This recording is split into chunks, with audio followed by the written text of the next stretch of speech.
music people and turn their pages around or something. Should we do that? I'm not going to do that. First thing I want to do, Pastor Scott, would you come up here, please? He doesn't know I'm going to do this. But if you're going to make fun of my shirt, I just want you to know we stand together. Okay? So bring it. Yeah. If he comes up, you got him. All right? You got Daniel. You got Daniel. My problem this morning.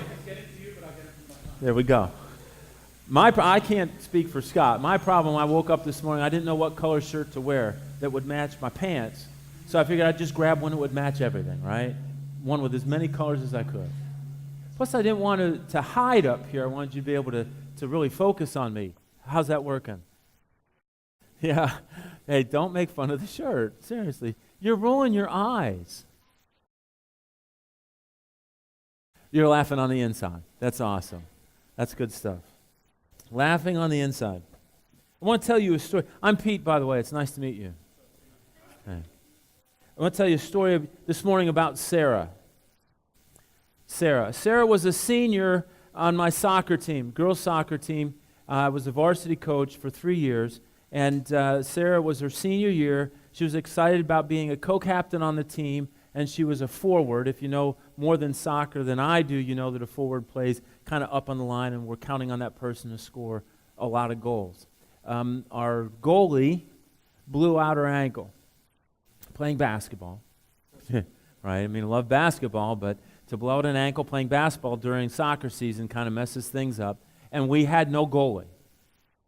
This goalie that we were supposed to have was really, really, really good, and so no one else had prepared to be goalie. And then when the goalie blew out her ankle, we were stuck. We had no goalie. So I went to Sarah. Sarah was a tall girl. She was almost 6 feet tall, and she was a basketball player. I said, I need you to be goalie.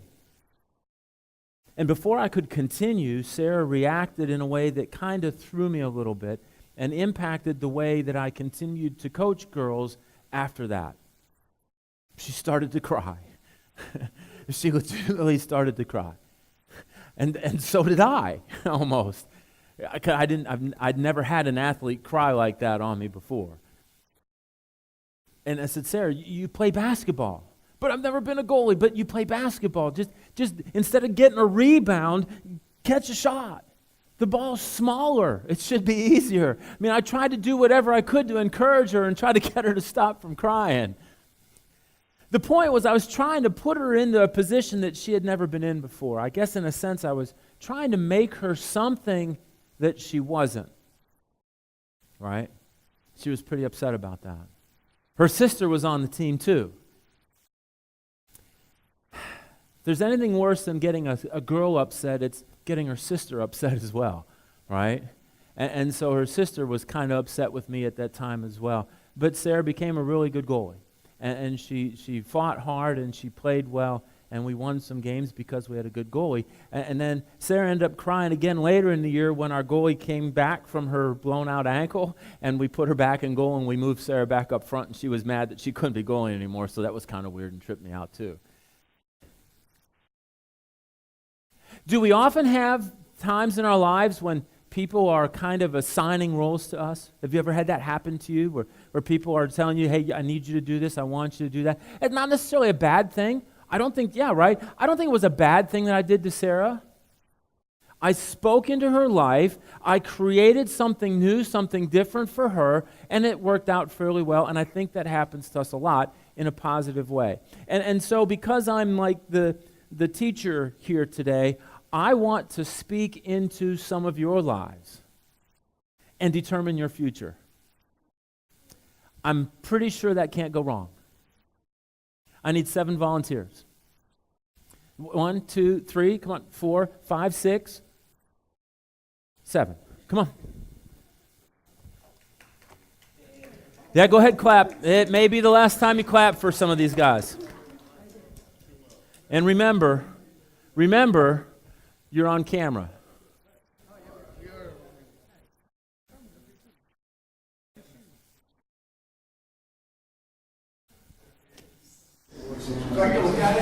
Not yet.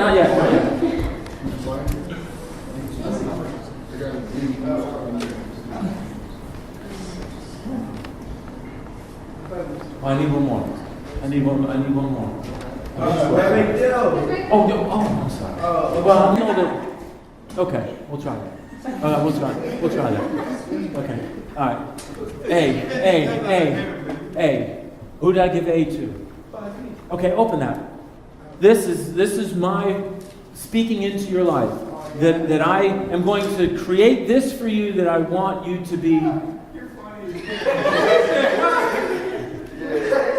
What? I can't be a professional basketball player. No, you don't know what that one is. That might be better than that. Oh, so he can't be. That's interesting. He can't be. Oh, okay. You can't be? That's interesting. All right, who's B? B, let's see what B says. A youth pastor. There you go. Fantastic. C, let's see what C is. A youth pastor. Oh, I like that. Do you see youth pastor in this kid? No. Uh-oh. C. Oh, that was a mistake. No, sorry. No, I'm kidding. It's a real $5 bill. You're rich. Oh, so since he got me, I'm speaking into her life. I'm saying you are rich. You're wealthy. You're wealthy. How about that? Who's next? A, B, C, D. D? All right, let's see what D gets. This is your future. Drum roll.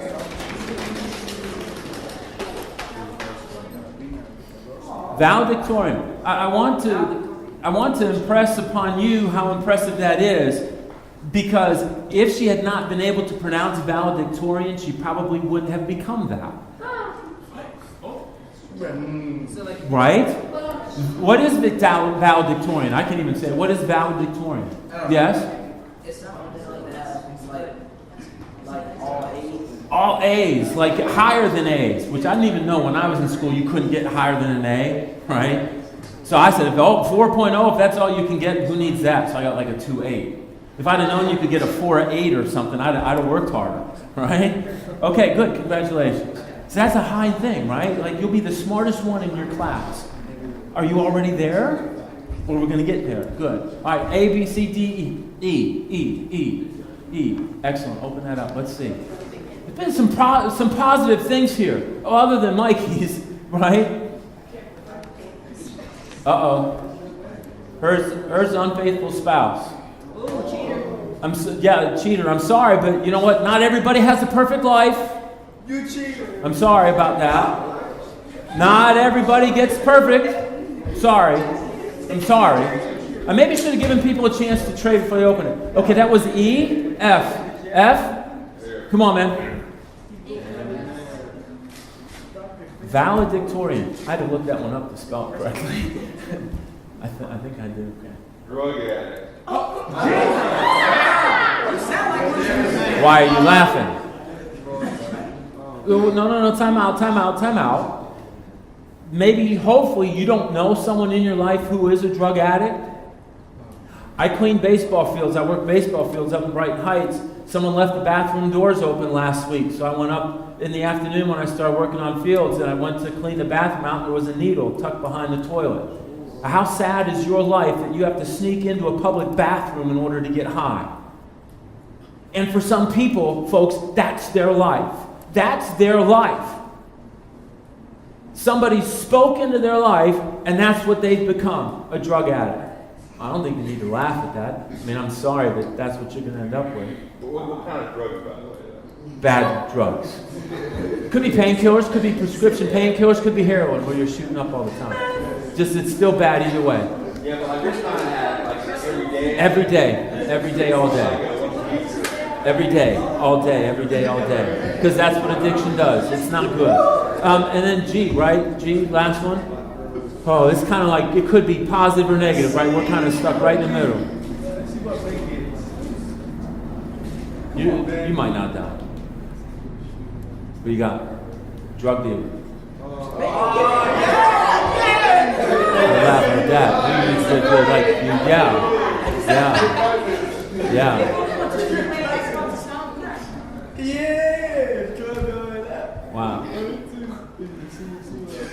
Wow. Hey, thanks. You guys did a great job. You can throw those away. You can keep those. You're going to keep that.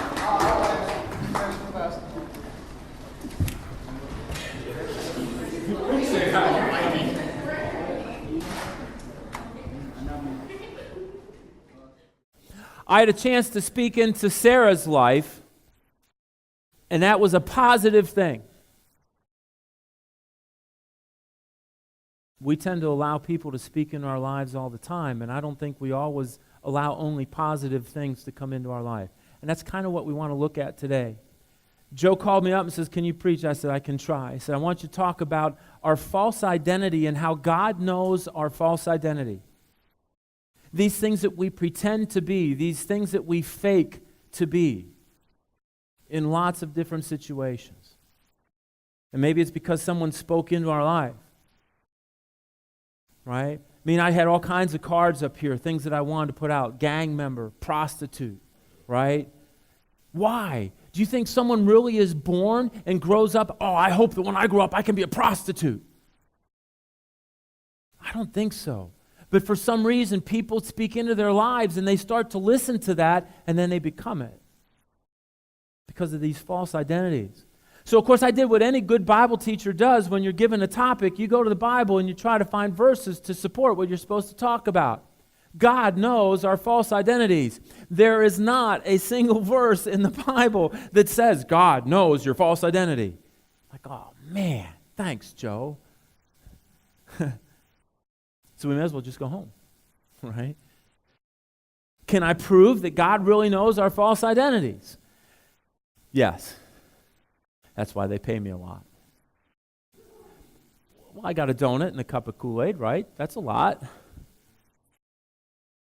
That's enough so I can afford to give away $5. What envelope was that, by the way? I want to make sure I hold on to that one in the next service. Jonah. Have you heard the story of Jonah? Jonah, right, was a prophet of God. He was a prophet of God, and God decided that the people of Nineveh were ready finally to listen to the message of salvation. And he said, "Jonah, go to Nineveh and preach." And Jonah said, "No, I don't want to do that. I don't like the people in Nineveh." So Jonah said, God said, "Go to Nineveh." Jonah went this way and hid from God on a boat, right? God knows our hidden identities. Jonah tried to hide. How'd that work out?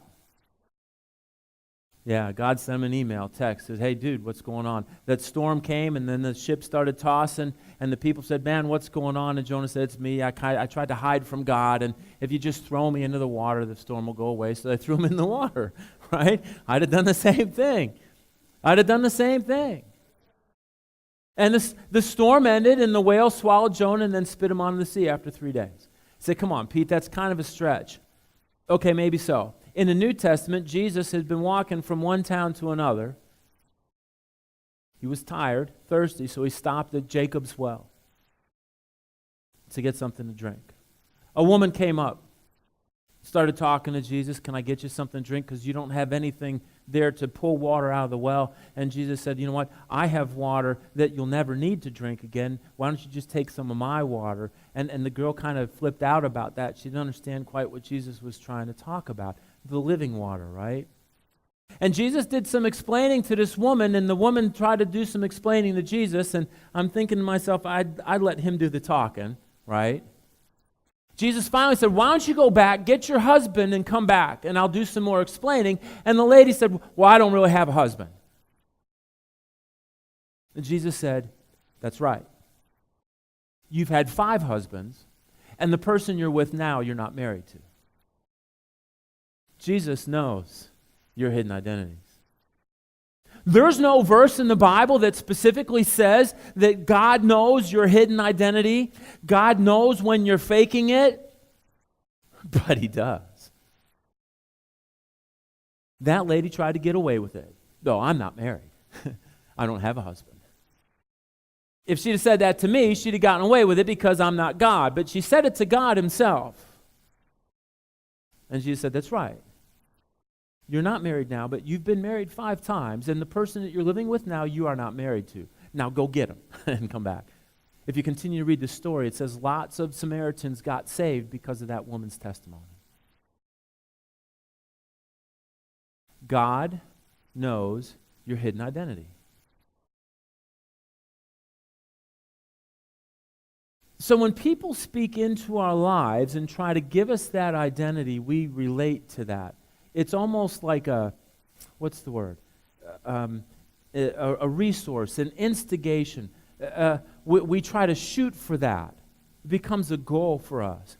I guess when I put Sarah in goalie, she was upset and going to try to prove to me, all right, if you're going to make me a goalie, then I'm going to show you that I can do this really well. And that was her motivation then, to do well as a goalie, right? And if God knows our hidden identity, maybe we need to do a better job of figuring out, well, who are we supposed to be?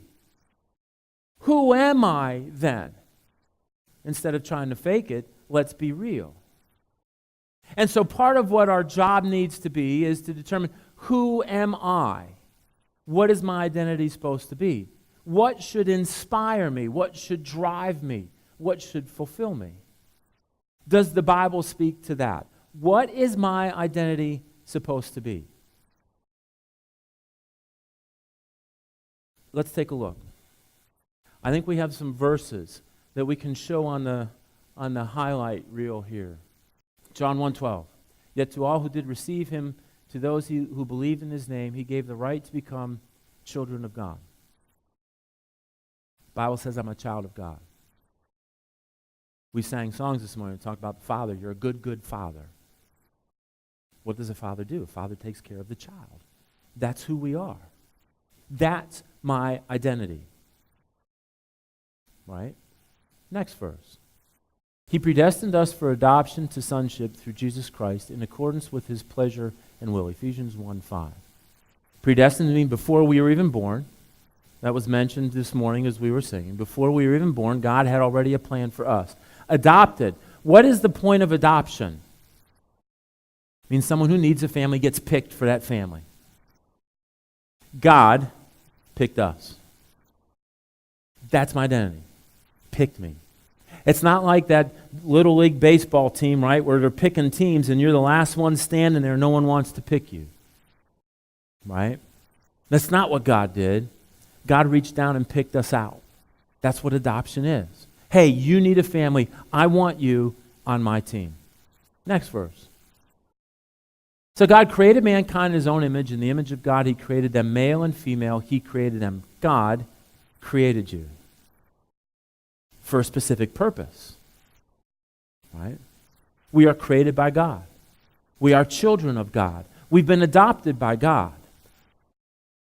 That's our identity. That's who we are.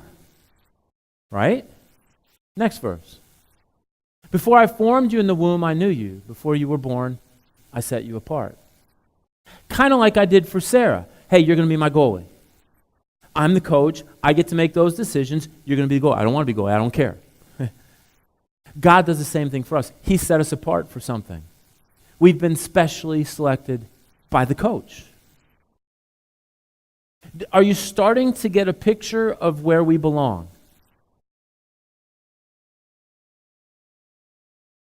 Next verse. For I know the plans I have for you, declares the Lord, plans to prosper you and not to harm you, plans to give you hope and a future. You know, when I said to Sarah, you're going to be the goalie and you're going to be really, really good.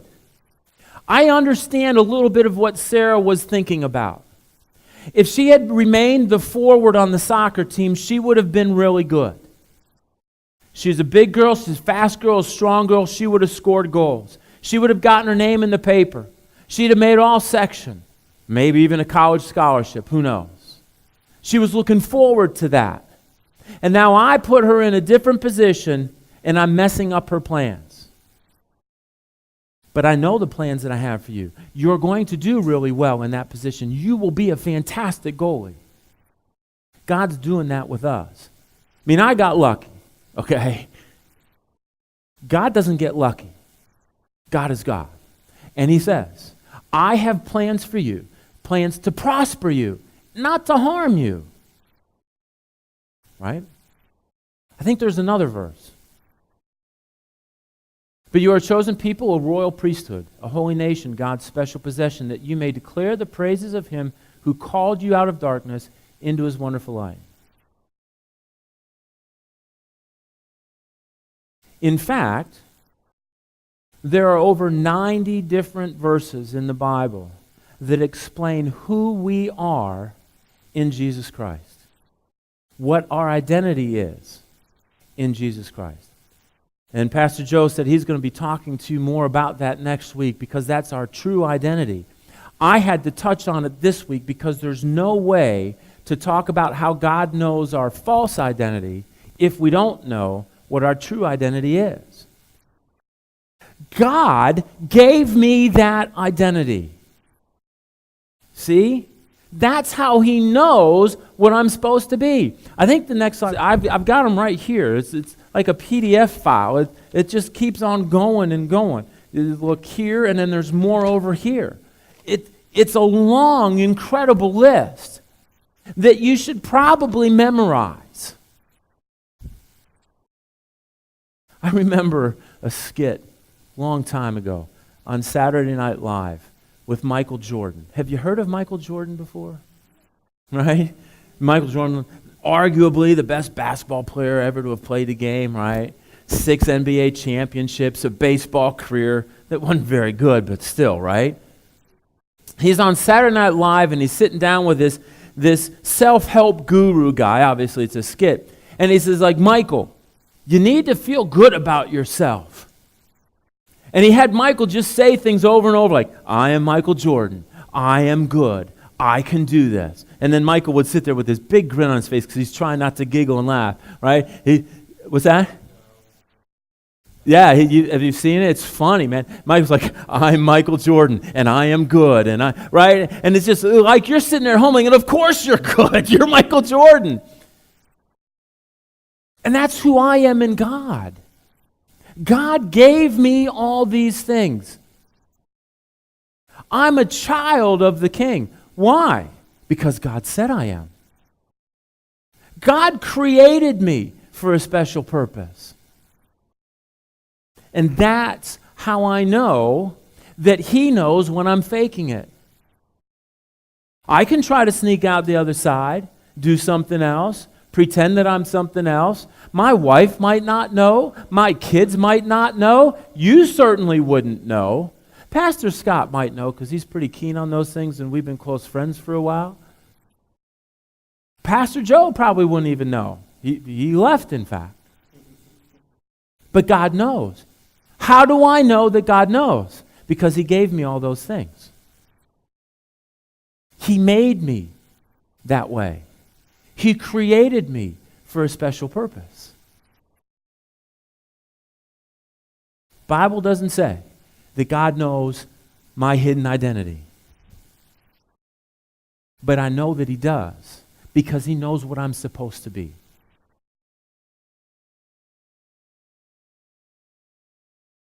People are going to try to speak into your life.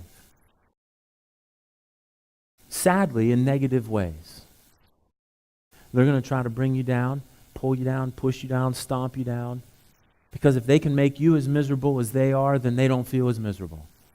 If you're the only one in the room who's miserable, you're going to be really miserable. But if you can make a lot of other people miserable too, you won't be as miserable. You'll almost feel happy. But if you can remember who you are because of your faith in Jesus Christ, they can't pull you down. They can't pull you down. Now, a lot of you are graduating or have graduated from high school and you're getting ready to move on, right? You're seeking identity.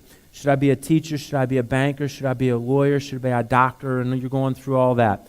Can't help you with that, right? It's not my job today to help you with that.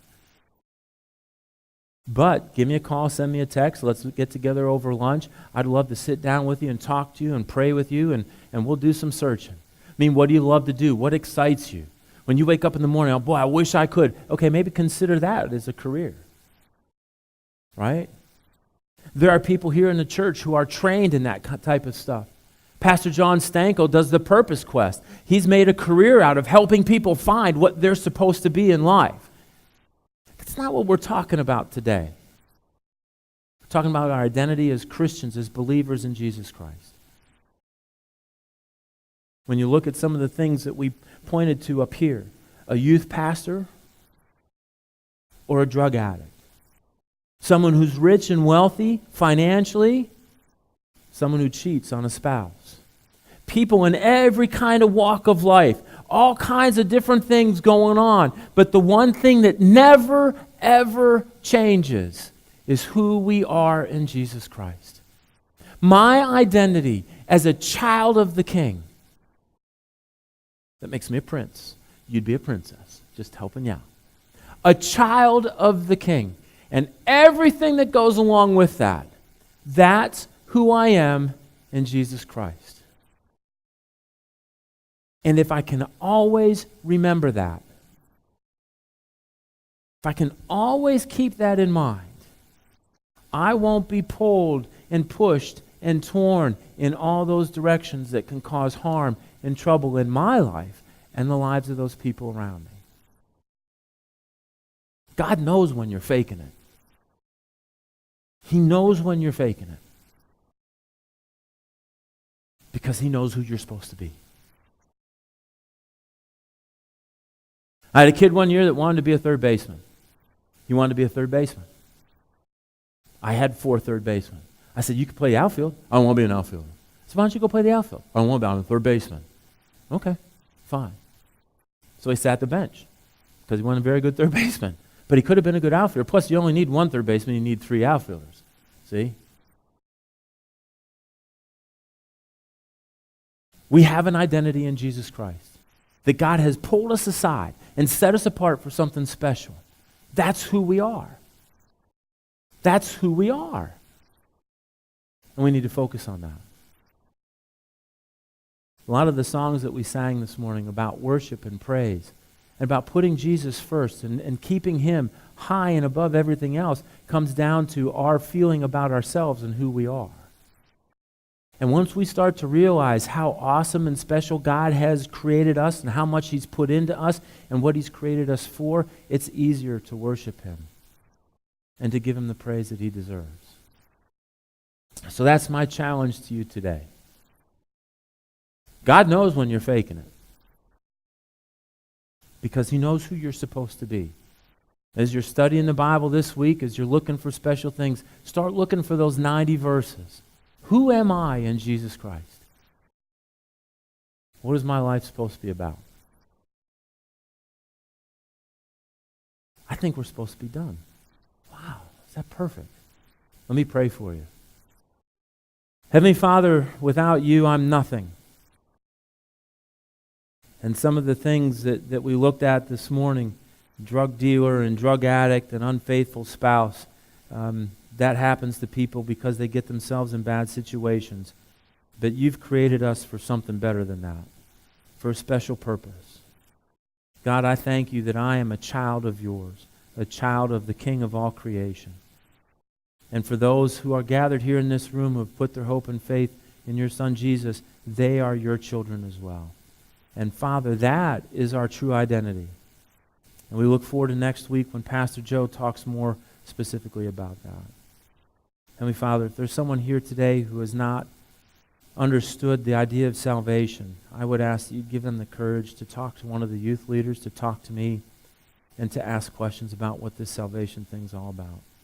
Thank You for Your love for us. Thank You for giving Jesus as a sacrifice for our sins, because without that, there wouldn't be anything. Jesus, we thank You for being willing to die for us. And it's in Your name that we pray. Amen. Amen. Thank you. Keep the $5. Who got the $5? Who got the 5? Who got the 5? Good job. I knew it was in there. I pretended like I didn't know I knew.